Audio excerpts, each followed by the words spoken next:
Today, we will all solve a riddle that many people are wondering about. Let's take a look at this great mystery that will completely change your perspective on life. History is believed to be written by the winners, but what if the true story of humanity's beginnings was never recorded and was only ever whispered?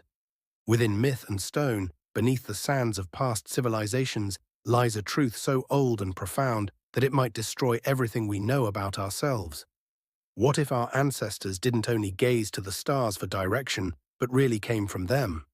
What if long before the first pyramid was ever built, the so-called gods of antiquity were actual physical creatures that traveled from a distant world and shaped human destiny? This isn't just another old folktale. Civilizations have left behind a trail of clues, which have been recorded on misplaced tablets and echo in stories that are too familiar to ignore. Tonight we continue along that path. We open the book of our origins that has been blocked from us. Confront the Anunnaki's enigma. What if the origins of humanity were due to something other than divine creation or chance evolution? Something ancient, not from this world. Historians, theologians, and those who seek out knowledge that is forbidden have been troubled by a name that was inscribed on Sumerian clay tablets in the arid plains of Mesopotamia, the cradle of civilization, the Anunnaki. What happens next will really surprise you. The oldest writings ever found claim that these were powerful corporeal entities who came down from the sky and influenced the development of humans, not just symbolic gods. However, who were they in reality? One of the earliest known civilizations, the Sumerians, claimed that the Anunnaki were sky beings who had traveled from a far-off planet named Nibiru to Earth. Every 3,600 years, Nibiru, which is not a part of any known solar orbit, was supposed to swing into our cosmic neighborhood. Why were they there? Gold. Not for decoration or jewelry, but to preserve their own environment, whose atmosphere is fading and in need of this valuable metal's reflective qualities. As soon as they arrived on Earth, they began mining. But the job was difficult, and their working class, the Igigi, eventually rebelled. In reaction to a disaster, the Anunnaki leaders, Enki and Ninhursag, decided to create a new organization. Instead than starting from scratch, they changed the genetic composition of the hominids who were already on Earth. As a result, they created humanity by a method akin to modern genome editing. To achieve their goals, they created us as a slave race to mine for gold. It was claimed that the first humans were dumb, but the Anunnaki gradually evolved. According to some accounts, Enki grew fond of people, giving them information and even disobeying the other gods in order to foster their development. Does that sound familiar? It is reminiscent of the story of Prometheus, the serpent who brought forbidden knowledge to Eden. It's possible that the biblical Garden of Eden, Adam and Eve's story, and the fall of man are all warped versions of this original story that have been passed down through the ages, changed but not destroyed. Moreover, it doesn't stop there. Ancient Sumerian king lists describe kings who ruled for tens of thousands of years, which is unimaginable by modern standards.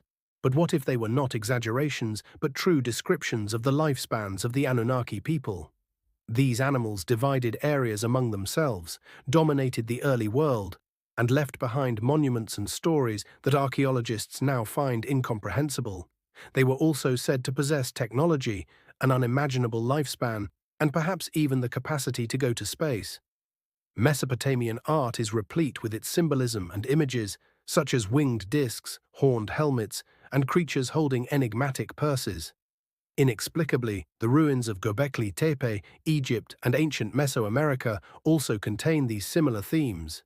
Is this a coincidence, or is it the result of a single impact that spans millennia and continents? Think about the pyramids that can be found all throughout the ancient world. They were constructed with incredible accuracy and oriented to face the stars. How did allegedly unrelated cultures produce such identical architectural accomplishments? According to one view, they didn't. That the same race, the Anunnaki, who go by many names, the Neteru in Egypt, the Nephilim in Hebrew literature, and the Viracochas in South America, visited, taught, or ruled over all of these civilizations. The biblical tale of the sons of God mating with the daughters of men and producing giants, known as the Nephilim, bears striking similarities to Sumerian stories of the Anunnaki interbreeding with humans. Legend has it that these hybrid beings, sometimes called giants or demigods, were monarchs and warriors with amazing strength and intelligence.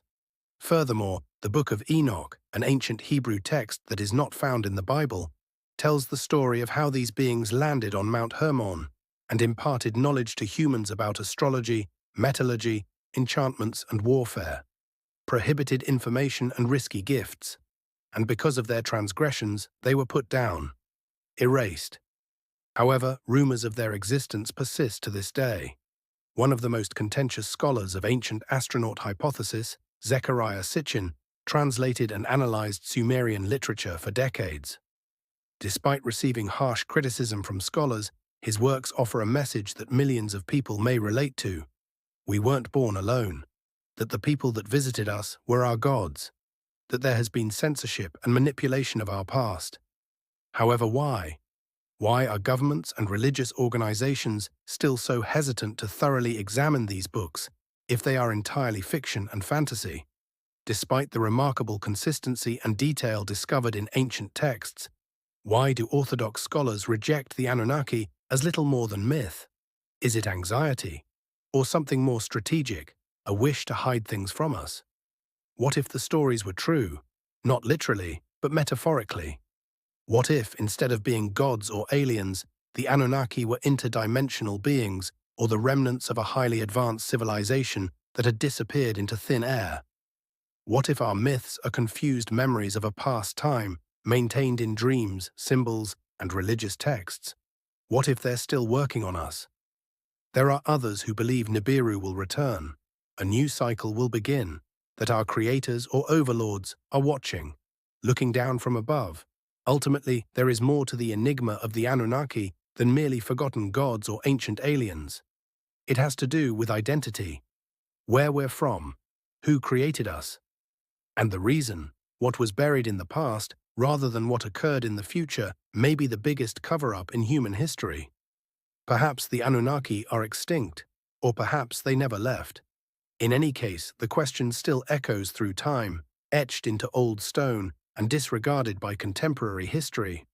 Who are we, really? It's possible that the answers are hidden beneath the earth and time layers beneath our feet, simply waiting to be unearthed by those who dare to ask taboo questions. What will happen when the whole truth is finally exposed?